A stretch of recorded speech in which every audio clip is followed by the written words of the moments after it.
Farmer Tom here. Welcome to the Farmer Tomcast.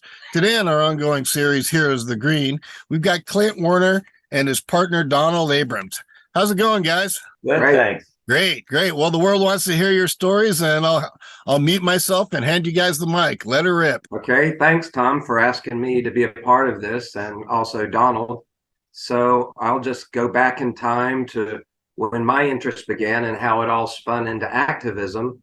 I was part of that largest generation of marijuana smokers. I believe it was 79. I think that we had the highest group of high school marijuana smoking youth.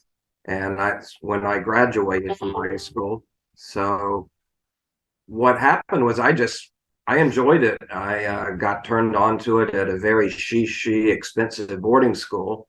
And my parents certainly didn't expect when they sent me to this institution that's supposed to mold the leaders of America into corporations and politics that I would end up being a weed smoking, acid dropping deadhead. But that's what happened, and I certainly am glad that's how I turned out. So during high school, I just enjoyed smoking, and I was also of a generation when we could buy beer and wine at age 18, and there was a place near my very dry city that sold beer and wine, and you could take a little ID card, put your school picture on it, type out the information, laminate it, and they would accept that at age 15 or 16 to buy beer and wine. But so I did, but I quickly found out I just didn't like it very much. And so I was smoking that Colombian weed we would get for, I guess, $35 an ounce seeded. And I enjoyed that a lot. Then I went to college, and that was sort of freedom. I didn't have to sneak it like I did around my parents. And there was a guy there who grew a lot of very good weed for the time. It was better than Colombian. It certainly didn't compare to what we have now in terms of potency and beauty, but it was still nice Sinsemilla or slightly seeded green buds. And I just loved it. And I did very well in college. I graduated with, top grade point average, but I smoked marijuana a lot, and I became a deadhead. And whenever I could, on summer break, I was out following the Grateful Dead. And certainly that was a environment that was accepting and encouraging of cannabis use. And it was beautiful. And so I just was happy to be there. And then because of the Grateful Dead, I ended up in San Francisco. It seemed much more logical to me. I went to grad school, and after I graduated from grad school with a library science degree, I followed the Grateful Dead out to San Francisco because I said, wow, it's a great place to live. And I can see as many shows just in the area as I could see having to troll up and down the East Coast. So, and I was enjoying good weed, and you came out here and there it was everywhere. Humboldt, good, beautiful Humboldt weed. And so I was in, tight with the people who kind of grew it and marketed it, mostly just that whole deadhead scene where we were in the cannabis milieu. And then because I'm gay, one of my gay deadhead friends introduced me to Dennis Perrone. And he was sort of the hippie figurehead of deadhead gay guys and hippie gay guys, because he really wasn't a deadhead. I don't really know what kind of music he liked, but he loved the culture.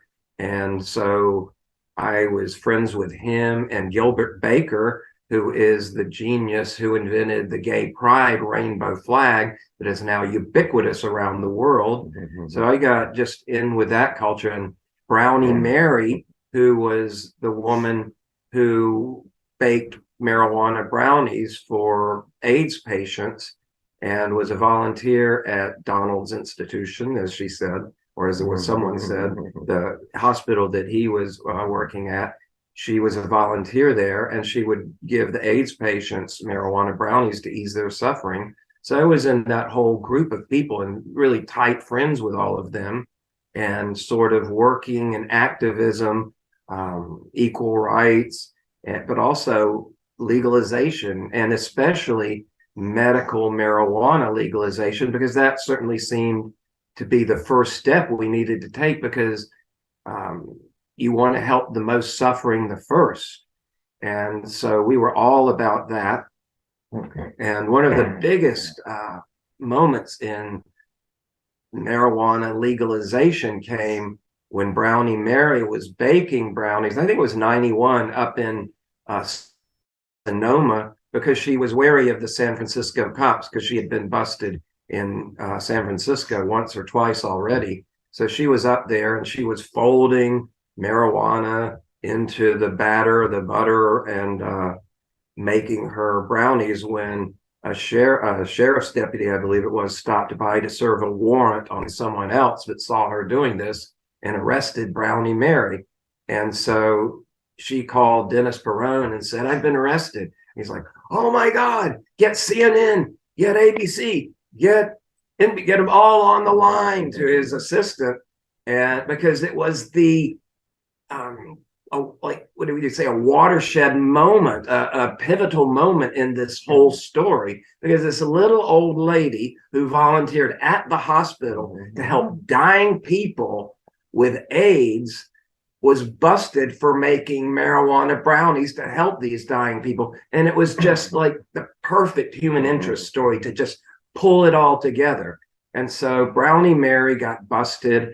The whole thing exploded. It was a major story across all the media. It couldn't have been a better public relations event. It was just perfect. It was made for this.